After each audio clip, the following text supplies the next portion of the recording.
আৰু 6 জানুৱাৰীৰ পৰা 7 ফেব্ৰুৱাৰীলৈ গুণোৎসৱৰ 6ষ্ঠ গুণোৎসৱৰ সামৰণি পৰিলে তাৰো আজি আমি ফলাফল ঘোষণা কৰিবলৈ সক্ষম হৈছো। আমি যদি গুণোৎসৱৰ আৰম্ভণিলৈ যাওঁ এটা সময়ত এই গুণোৎসৱৰ ধাৰণাটোক বিৰোধিতা কৰা হৈছিল আৰু গুণোৎসৱৰ ধাৰণাটোক যিকোনো প্ৰকাৰে পৰাজিত কৰিবলৈ এছাম মহল তৎপৰ হৈ আছিল আৰু অসমৰ শৈক্ষিক জগতখন বিশেষকৈ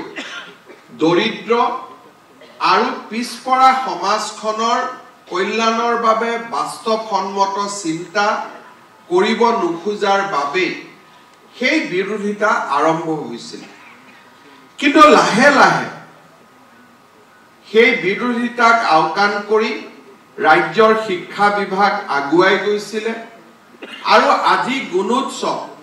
অসমৰ শিক্ষা জগতখনৰ এটা গুণৰ উৎসৱ আৰু সকলোৰে আদৰৰ আৰু মৰমৰ উৎসৱলৈ ৰূপান্তৰ হৈছে। গুণোৎসৱৰ জৰিয়তে লাভ কৰা উৎসাহ আৰু গুণোৎসৱৰ জৰিয়তে লাভ কৰা উদ্দীপনাই অসমৰ শিক্ষা জগতখনলৈ অনা ৰূপান্তৰৰ দৃশ্য অলপ আগতে আমি তথ্যচিত্ৰত দেখিবলৈ পাইছো। কিন্তু এই যাত্ৰা কেৱল তথ্যচিত্ৰতে মাত্ৰ ধৰি ৰখা হোৱা নাই। আজি অসমৰ চৰকাৰী বিদ্যালয়সমূহত হোৱা পৰিৱৰ্তন আমি প্ৰত্যক্ষ কৰিবলৈ পাইছো আৰু অসমৰ শৈক্ষিক জগতখন বিশেষকৈ ৰাজহুৱা খণ্ডৰ শিক্ষা ব্যৱস্থাত আমি দেখি অহা পৰিৱৰ্তনে আজি ৰাইজৰ আৰু অভিভাৱকসকলৰো দৃষ্টি আকৰ্ষণ কৰিবলৈ সক্ষম হৈছে। এসময়ত অকল মাত্ৰ শৈক্ষিক মানদণ্ডকে গুণোৎসৱৰ উপাদান হিচাপে আমি আগবাঢ়িছিলো। এতিয়া লাহে লাহে স্বচ্ছতা আৰু ইউনিফৰ্মৰ কোৱালিটিকো এই গুণোৎসৱে সামৰি লোৱাৰ লগে লগে আমি এই দুইটা ক্ষেত্ৰতে পৰিৱৰ্তনো আমি দেখা পাবলৈ সক্ষম হৈছো। প্ৰতি বছৰে যেতিয়া ৰাজ্যখনত ঐক্য সাজ বা ইউনিফৰ্ম বিতৰণ কৰা হয় প্ৰতি বছৰে বাতৰি কাকতসমূহৰ মাজৰ পৃষ্ঠাসমূহত এই ঐক্য সাজৰ গুণগত মানদণ্ডলৈ আলোচনা হয়, সামাজিক মাধ্যমতো আলোচনা হয়। কিন্তু গুণোৎসৱত যেতিয়াৰ পৰা আমি ঐক্য সাজকো এটা ইভালুৱেশ্যনৰ মানদণ্ড হিচাপে আমি জুখিবলৈ আৰম্ভ কৰিলো, এইবাৰ তেনে বিতৰ্কও সামাজিক মাধ্যম আৰু লিগেসি মিডিয়াৰ পৰা আঁতৰি যোৱা আমি দেখিবলৈ পাইছো। ৰাজ্যত লাহে লাহে শিক্ষা ব্যৱস্থাই ঠন ধৰি উঠিছে আৰু আমি বিশ্বাস কৰো যে আমাৰ এই অনিৰুদ্ধ যাত্ৰা অনাগত দিনতো অব্যাহত থাকিব। যোৱা কেইদিনমান আগতে অসম বিধানসভাত ৰাজ্যপালৰ বিতৰ্কৰ উত্তৰ দিওঁতে মই ৰাজহুৱা শিক্ষা ব্যৱস্থাৰ তুলনামূলক এক বিশ্লেষণৰ বাবে তামিলনাডুৰ শিক্ষা ব্যৱস্থাক পঢ়িবলৈ বা পৰ্যালোচনা কৰিবলৈ চেষ্টা কৰিছিলো। তামিলনাডুক এই কাৰণে আমি এটা আদৰ্শ বা এটা পইণ্ট অফ ৰেফাৰেন্স হিচাপে লৈছিলো কাৰণ ভাৰতৰ শৈক্ষিক জগতখনত আটাইতকৈ আগবঢ়া প্ৰদেশ বুলি ক'লেও তামিলনাডুক ক'লে বুলিও আমি বঢ়াই কোৱা নহয়, কাৰণ তামিলনাডুত শিক্ষাৰ জাগৰণ স্বাধীনতাৰ দোকমোকালিৰ পৰাই আৰম্ভ হৈছিল। ভাৰতৰ আটাইতকৈ বেছি মেডিকেল কলেজ, প্ৰসিদ্ধ IIT, প্ৰসিদ্ধ কলেজ, প্ৰসিদ্ধ মেডিকেল কলেজ, প্ৰসিদ্ধ ইঞ্জিনিয়াৰিং কলেজ আটাইবিলাকৰে পৃষ্ঠভূমি তামিলনাডু বুলি ক'লেও বঢ়াই কোৱা নহয়। যেতিয়া মই তুলনামূলক বিশ্লেষণ কৰিছিলো তামিলনাডুৰ টোটেল পপুলেশ্যন হল 8 কোটি আৰু অসমৰ পপুলেশ্যন হল 3 কোটি 50 লাখ 8 কোটি জনসংখ্যাৰ বিপৰীতে তামিলনাডুত 35,000 চৰকাৰী বিদ্যালয় আছে 8 কোটিৰ বিপৰীতে 35,000 আৰু অসমত 3.5 কোটি জনসংখ্যাৰ বিপৰীতে অসমত ৰাজহুৱা শিক্ষানুষ্ঠান আছে 45,000 অৰ্থাৎ আমি যদি তামিলনাডুৰ লগত তুলনা কৰো অসমত প্ৰায় 20,000তকৈও বেছি ৰাজহুৱা খণ্ডৰ শিক্ষানুষ্ঠান আছে তাৰ লগে লগে আন এটা গুৰুত্বপূৰ্ণ উপাদান ওলাই আহে যে আমাৰ ৰাজ্যত অসমত আজিৰ 2025 চনতো 75ৰ পৰা 82% লৈকে শিক্ষাৰ্থী ৰাজহুৱা খণ্ডৰ শিক্ষানুষ্ঠানত পঢ়ে আৰু তামিলনাডুত ৰাজহুৱা খণ্ডৰ শিক্ষানুষ্ঠানত 35% ষ্টুডেন্ট পঢ়ে অৰ্থাৎ 65% ষ্টুডেন্ট ব্যক্তিগত খণ্ডৰ বিদ্যালয়ত পঢ়ে আৰু অসমত 20% ষ্টুডেন্ট ব্যক্তিগত খণ্ডৰ বিদ্যালয়ত পঢ়ে ইয়াৰ এটাই আমি ইয়াক যদি আমি ডিডাক্ট কৰো দুটা কথা স্পষ্ট হৈ পৰে যে আসাম গভৰ্নমেন্ট ইনভেষ্টমেন্ট অসমত শিক্ষা ব্যৱস্থাত বিনিয়োগ যদি পাৰ ষ্টুডেন্ট আমি বিনিয়োগ ক্যালকুলেট কৰো তামিলনাডুৰ পাৰ ষ্টুডেন্ট বিনিয়োগতকৈ আমি যথেষ্ট আগত টোটেল ষ্টুডেন্ট ইনটেক ছাত্ৰ ছাত্ৰীৰ সংখ্যা গভৰ্নমেন্ট স্কুল বা প্ৰভিন্সিয়াল স্কুলত তামিলনাডুতকৈ আমি এতিয়াও বহু আগত আছো যথেষ্ট আগত আছো আৰু নাম্বাৰ অফ স্কুল আমি যথেষ্ট আগত আছো আৰু এই গুটেই কেইটা দিশ যদি আমি চাবলৈ যাওঁ অসম চৰকাৰৰ কমিটমেন্ট ৰাজহুৱা শিক্ষা ব্যৱস্থাৰ প্ৰতি আমাৰ কমিটমেন্ট আজিও দেশৰ ভিতৰতে প্ৰথম শ্ৰেণীৰ ৰাজ্যবিলাকৰ ভিতৰত আমি থিয় হৈ আছো আৰু সেয়েহে মই নিশ্চিতভাৱে ক'ব পাৰো যে আমাৰ ৰাজহুৱা খণ্ডৰ শিক্ষানুষ্ঠানবিলাকৰ ভৱিষ্যত অত্যন্ত উজ্জ্বল আৰু অনাগত দিনত আজিতকৈও ই অধিক উজ্জ্বল হ'ব তাক আমি নিশ্চিতভাৱে আশা কৰিব পাৰো গুণোৎসৱৰ যদি আমি ফলাফললৈ চাওঁ মোৰ আশা বা এক্সপেক্টেশন ৰাজনীতি কৰা ব্যক্তিৰ নহয় ই হাৰ্ড ফেক্টস বা সত্যৰ ওপৰত প্ৰতিষ্ঠিত বা তথ্যৰ ওপৰত প্ৰতিষ্ঠিত এটা বক্তব্য 2017 চনত এ গ্ৰেড গুণোৎসৱত লাভ কৰা শিক্ষানুষ্ঠান আছিল 6,307খন 2025ত এ গ্ৰেড পোৱা স্কুলৰ সংখ্যা বৃদ্ধি হৈছে 13,300খন অৰ্থাৎ 5 বছৰৰ ভিতৰত এ গ্ৰেড পোৱা স্কুলৰ সংখ্যা 100% বৃদ্ধি পাবলৈ সক্ষম হৈছে ই এটা ডাঙৰ এচিভমেন্ট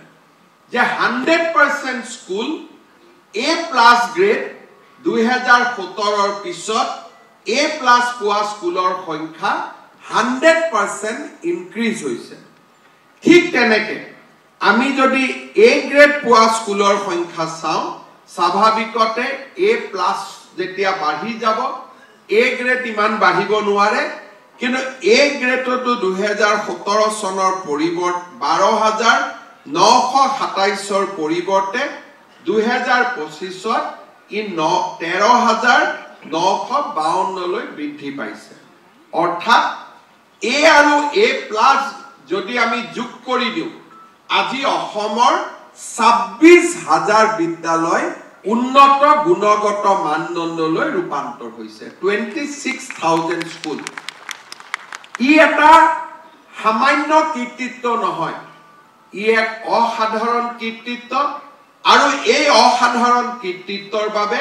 মই ৰাজ্যৰ শিক্ষক সমাজলৈ অভিনন্দন জনাইছো আৰু প্ৰতি গৰাকীকে মই মোৰ অন্তৰৰ গভীৰতম কোণৰ পৰা ধন্যবাদ জনাইছো। বি গ্ৰেড দেখা পাইছো আৰু মই অত্যন্ত আশাবাদী যে 2030 চনৰ ভিতৰত অসমৰ শিক্ষা ব্যৱস্থাই এক উজ্জ্বল আৰু ভাৰতবৰ্ষৰ ভিতৰতে এক অদ্বিতীয় স্থান লাভ কৰিবলৈ সক্ষম হ'ব। আজি আমাৰ বাবে অত্যন্ত আনন্দৰ বিষয় যে 2025 চনৰ মূল্যাংকনৰ জিলা ভিত্তিক ফলাফলো আজি ৰাজ্য চৰকাৰৰ শিক্ষা বিভাগে ঘোষণা কৰিছে। শিৱসাগৰ জিলাই প্ৰথম, গোলাঘাট জিলা দ্বিতীয় আৰু ডিব্ৰুগড় জিলাই এই বছৰৰ মূল্যাংকনত তিনিওটা স্থান প্ৰথম, দ্বিতীয় আৰু তৃতীয় স্থান লাভ কৰিবলৈ সক্ষম হৈছে। শিৱসাগৰ জিলাৰ উপায়ুক্ত, শিৱসাগৰ জিলাৰ শিক্ষা বিষয়া, শিৱসাগৰ জিলাৰ শিক্ষক শিক্ষয়িত্ৰীসকল, ছাত্ৰ ছাত্ৰীসকলক আৰু অভিভাৱকসকলক মই অভিনন্দন জনাম যে শিৱসাগৰ জিলাই ধাৰাবাহিকভাৱে 2023, 2024 আৰু 2025 এই তিনিওটা বৰ্ষতে গুণোৎসৱৰ মূল্যাংকনত প্ৰথম স্থান লাভ কৰিবলৈ সক্ষম হৈছে। মই পুনৰবাৰ শিৱসাগৰ জিলাবাসীক মোৰ অন্তৰৰ গভীৰতম কোণৰ বাবে গভীৰতম কোণৰ পৰা আকৌ এবাৰ বহুত বহুত ধন্যবাদ যাচিছো। যোৱা বছৰ ডিব্ৰুগড় জিলা প্ৰথম 3টা স্থানতে আছিলে, এইবাৰো 3টা স্থান লাভ কৰিবলৈ সক্ষম হৈছে। গোলাঘাট জিলা নতুনকৈ শীৰ্ষ 3খন জিলাৰ ভিতৰত স্থান লাভ কৰিবলৈ সক্ষম হৈছে। মই শিৱসাগৰ, ডিব্ৰুগড় আৰু গোলাঘাট জিলাক অভিনন্দন জ্ঞাপন কৰিছো। প্ৰধানমন্ত্ৰী নৰেন্দ্ৰ মোদী ডাঙৰীয়াই স্বচ্ছতাক এক জীৱনৰ আদৰ্শ হিচাপে গঢ়ি তুলিবলৈ ভাৰতবাসীক আহ্বান জনাইছিল। মহামানৱ মহাত্মা গান্ধীয়ে হওক বা প্ৰধানমন্ত্ৰী নৰেন্দ্ৰ মোদীয়ে হওক, দেশৰ মনীষীসকলে সদায়ে কৈ আহিছে যে স্বচ্ছতা যদি আমাৰ জীৱনৰ আদৰ্শ হৈ পৰে তেনেহলে আমি আমাৰ জীৱনত সুন্দৰভাৱে গঢ় দিয়া আমি এক নতুন কৃতিত্ব আহৰণ কৰিব পাৰোঁ। স্বাস্থ্যৰ পৰা পাৰিবাৰিক জীৱনলৈকে, পাৰিবাৰিক জীৱনৰ পৰা সামাজিক জীৱনলৈ স্বচ্ছতা যদি আমাৰ জীৱনৰ আদৰ্শ হৈ পৰে, ই মানুহৰ ব্যক্তিত্বত অত্যন্ত প্ৰভাৱ পৰে। মানুহৰ মন স্বচ্ছতাই সুন্দৰ কৰে। মানুহৰ মন আৰু মানুহৰ চেতনা এই দুইটাকে স্বচ্ছতাৰ আদৰ্শই যেতিয়া প্ৰভাৱিত কৰে, ব্যক্তিৰ পৰা এই আদৰ্শ সমাজলৈ ৰূপান্তৰ হয়। সমাজ সুস্থ আৰু ইতিবাচক চিন্তাৰে সমাহিত হৈ পৰে। সেয়ে স্বচ্ছতাক আমি গুণোৎসৱৰ এক আধাৰ হিচাপে নিৰ্মাণ কৰিবলৈ প্ৰচেষ্টা কৰিছিলোঁ। মই গোলাঘাট জিলা, কামৰূপ মহানগৰ জিলা আৰু যোৰহাট জিলাক অভিনন্দন জনাম স্বচ্ছতাৰ ক্ষেত্ৰত প্ৰথম 3টা স্থান অধিকাৰ কৰাৰ বাবে। অসমত এটা কথা আমি সকলোৱে অনুভৱ কৰোঁ যে আমাৰ ৰাজহুৱা খণ্ডৰ শিক্ষানুষ্ঠানসমূহত ইউনিফৰ্মে আৰু মিড ডে মিলে এটা বিশেষ ভূমিকা গ্ৰহণ কৰে। গুৱাহাটীৰ মহানগৰত আমি বাস কৰি মধ্যাহ্ন ভোজনৰ প্ৰয়োজনীয়তা মূল্যাংকন কৰাত আমি কেতিয়াও সফল হ'ব নোৱাৰোঁ। কিন্তু মধ্যাহ্ন আহাৰ আৰু ইউনিফৰ্মে আমাৰ ছাত্ৰ ছাত্ৰীসকলক বিদ্যালয়লৈ লৈ অহাত এক বিশেষ ভূমিকা পালন কৰে আৰু ই আজি বিশ্বজুৰি স্বীকৃত হৈছে আৰু এই ব্যৱস্থাই আমাৰ শিক্ষা জগতখনক সুন্দৰ কৰিছে। ছাত্ৰ ছাত্ৰীৰ মধ্যাহ্ন আহাৰ ভোজন আৰু সাজ পোছাক এই দুইটাৰ ক্ষেত্ৰতে প্ৰধান শিক্ষকসকলে কোনো পধ্যেই কম্প্ৰমাইজ কৰাটো উচিত নহয় আৰু এনে ধৰণৰ বিতৰ্কই আমাৰ সমাজখনক কলুষিত কৰে মই এইবাৰ অসম চৰকাৰৰ শিক্ষা বিভাগক অভিনন্দন জনাম যে গুণোৎসৱত আমি ইউনিফৰ্মৰ গুণগত মানদণ্ড নিৰূপণ কৰাৰ বাবে প্ৰচেষ্টা কৰিছিলোঁ তিনিওখন জিলা শিৱসাগৰ মাজুলী আৰু চৰাইদেৱে এই ইউনিফৰ্ম প্ৰদানৰ গুণগত মানদণ্ডত প্ৰথম তিনিটা স্থান লাভ কৰিবলৈ সক্ষম হৈছে মই তেখেতসকলক অভিনন্দন জনাম কিন্তু সমান্তৰালভাৱে মই অত্যন্ত আনন্দিত যে আমাৰ এক্সটাৰ্নেল ইভালুৱেটৰ সকলে এইবাৰ তেখেতসকলে মূল্যাংকনৰ জৰিয়তে আমাক জনাইছে যে 92% স্কুলত ইউনিফৰ্মে অন্ততঃ এটা ষ্টেণ্ডাৰ্ড পাবলৈ সক্ষম হৈছে মই অসম চৰকাৰৰ শিক্ষা বিভাগক আহ্বান জনাম যে অৱশিষ্ট 8% স্কুলৰ প্ৰধান শিক্ষকসকলৰ লগত কথা পাতিব লাগে তেখেতসকলক জনাই দিব লাগে যে ইউনিফৰ্ম উন্নত হোৱা আৰু ইউনিফৰ্মৰ প্ৰতিটো টকাই ছাত্ৰ ছাত্ৰীৰ কল্যাণৰ কামত ব্যৱহাৰ হোৱাটো ৰাজ্য চৰকাৰে বিচাৰে সমাজে বিচাৰে আৰু এই ক্ষেত্ৰত আমি নিশ্চিতভাৱে আমাৰ দায়িত্ব আমি ৰূপায়ণ কৰিব লাগিব সফলতাৰ মাজতো আৰু এটা আমাৰ কনসাৰ্ন আমি নিশ্চয় আগত দাঙি ধৰিম যে এইবাৰৰ গুণোৎসৱত পশ্চিম কাৰ্বি আংলং জিলা আৰু চিৰাং জিলাই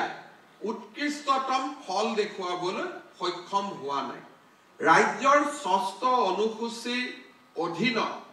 এই তিনিওখন জিলাৰ শৈক্ষিক ফলাফল আমাৰ বাবে অত্যন্ত চিন্তনীয় মই আশা কৰোঁ যে পশ্চিম কাৰ্বি আংলং জিলা আৰু চিৰাং জিলাৰ শিক্ষক শিক্ষয়িত্ৰীসকলে অনাগত দিনত নিম্ন প্ৰদৰ্শনৰ বিষয়বিলাক নিশ্চয় তেওঁলোকে চিন্তা কৰিব আৰু সফলতাৰ উচ্চতম শিখৰত আগবাঢ়ি যাবলৈ তেওঁলোকৰ প্ৰচেষ্টা আগবঢ়াব মই শিক্ষা বিভাগক আহ্বান জনাম যে এই তিনিওখন জিলাতে যি ফলাফলৰ ক্ষেত্ৰত পিছ পৰি যোৱাৰ কাৰকসমূহ বিচাৰি উলিয়াই এই কাৰকসমূহ যাতে আমি নিৰাময় কৰিব পাৰোঁ তাৰ বাবে যাতে নিৰবিচ্ছিন্ন প্ৰচেষ্টা হাতত ল'ব পাৰোঁ তাৰ বাবে আমি আমাৰ চেষ্টা অব্যাহত ৰাখিব লাগিব এইবাৰৰ গুণোৎসৱৰ এটা উৎকৃষ্টতম দিশ আছিল যে প্ৰত্যেকগৰাকী ষ্টুডেণ্টৰ আমি লাৰ্নিং আউটকাম বিদ্যালয়ত গ'লে নহ'ব বিদ্যালয়ত আমি কেনেধৰণে পঢ়িব পাৰিছোঁ লাৰ্নিং আউটকামসমূহ আমি চাবৰ কাৰণেও চেষ্টা কৰিছিলোঁ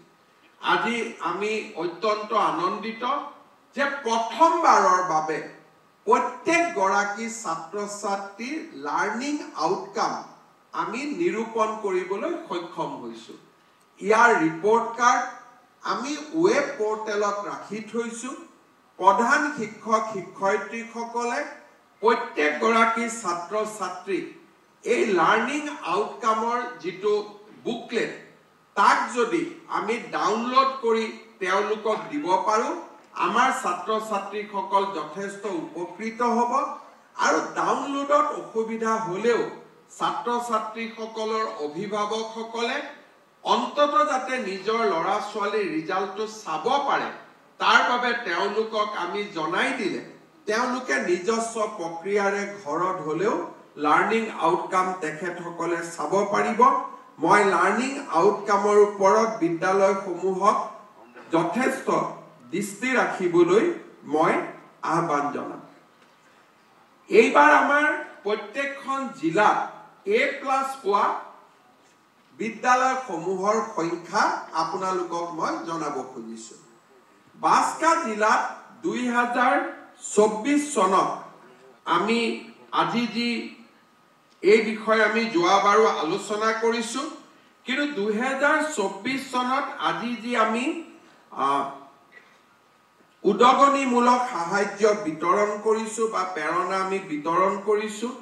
বাস্কা জিলাই 208 খন বৰপেটাৰ 514 খন বিশ্বনাথৰ 251 খন বঙাইগাঁৱৰ 289 খন কাছাৰৰ 816 খন চৰাইদেউৰ 277 চিৰাঙৰ 53 খন দৰঙৰ 388 খন ধেমাজিৰ 426 খন ধুবুৰীৰ 617 খন ডিব্ৰুগড়ৰ 664 খন ডিমা হাছাওৰ 27 খন গোৱালপাৰাৰ 495 খন গোলাঘাটৰ 528 খন হাইলাকান্দিৰ 341 খন হোজাই 222 খন যোৰহাটৰ 423 খন কামৰূপ মেট্ৰৰ 203 খন কামৰূপ জিলাৰ 546 খন কাৰ্বি আংলঙৰ 82 খন কোকৰাঝাৰৰ 131 খন লখিমপুৰৰ 274 খন মাজুলীৰ 117 খন মৰিগাঁৱৰ 636 খন নগাঁৱৰ 579 গৰাকী খন বিদ্যালয় নলবাৰীৰ 404 খন শিৱসাগৰৰ 432 খন শোণিতপুৰ জিলাৰ 312 খন সাউথ সালমাৰাৰ 68 খন শ্ৰীভূমিৰ 511 খন তিনিচুকীয়াৰ 560 খন ওদালগুৰিৰ 160 খন আৰু ওয়েষ্ট কাৰ্বি আংলং জিলাৰ 38 খন 11594